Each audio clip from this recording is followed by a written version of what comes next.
Selamat datang di warming up lagi. Saya akan highlight 3 laga untuk malam ini.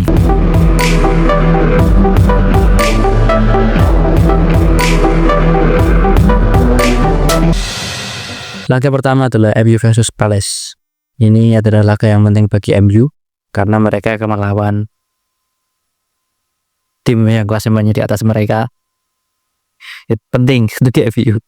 Cuman harus diwaspadai bahwa di sini Palace menggunakan counter attack. Oke, sementara MU akan menghadapi sepertinya pertahanan yang dalam dari Palace. Apalagi jika mereka unggul lebih dulu. Dalam hari ini Palace dengan unggul lebih dulu. MU harus berhati-hati dengan pemain-pemain yang pernah saya sebutkan seperti Mateta misalnya atau Eze misalnya. Hati-hati dengan pemain-pemain itu. Sementara bagi MU sendiri, mereka sedang dalam track yang bagus, tak terkalahkan di UEL. Itu tren yang bagus, dan kemudian sekarang percaya diri tim jadi lebih tinggi lagi dan performa tim jadi lebih bagus lagi. Kalau kata Amorim mah yang penting sering latihan. Kemudian laga yang kedua adalah Brentford versus Tottenham. Tottenham meskipun nggak menarik, meskipun Tottenham tidak bisa mengangkat video-video saya, tapi Tottenham tetap seru untuk disimak. Bagaimana bisa tim yang bermusim-musim berada di jajaran tertinggi sekarang terperosok, meskipun di Liga UEL mereka cukup konsisten dan berada di papan atas.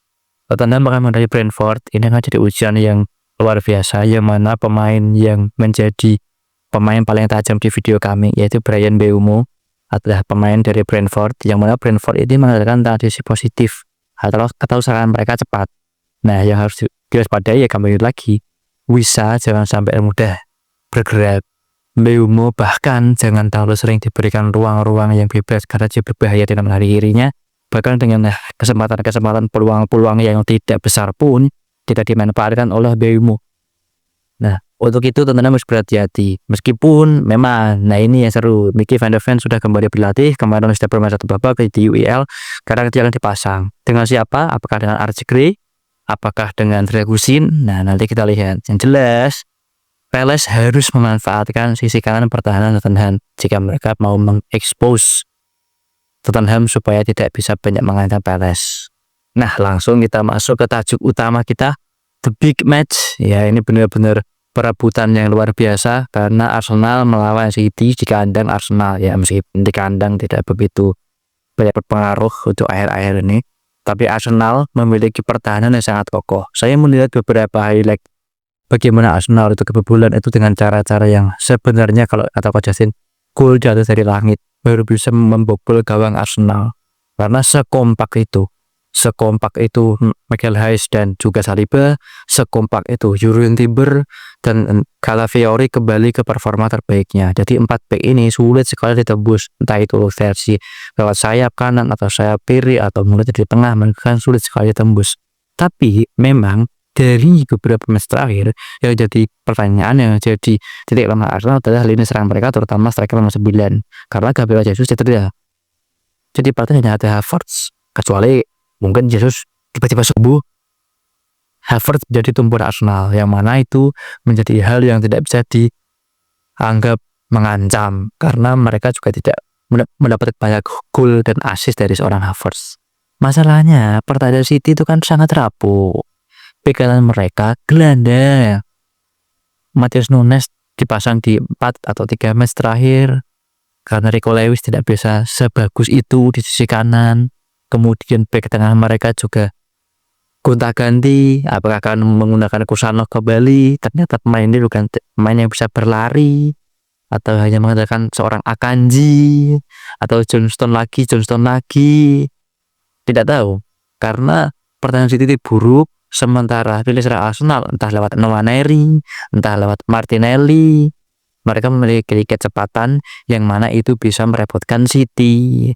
Ederson mulai membaik performanya sebagai seorang kiper yang sering diserang. Sementara Arsenal juga ya mudah, mereka bisa menyerang City lewat sisi kanan atau sisi kiri dengan kecepatan. Itu formula yang lazim. Dan crossing, karena crossing menjadi titik lemah City bermusim-musim. Bagaimana jalannya pertandingan?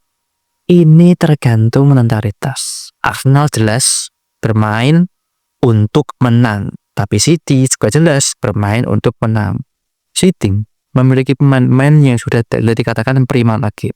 Gundogan, De Bruyne, Bernardo, itu pemain yang sebelumnya sudah tidak prime lagi.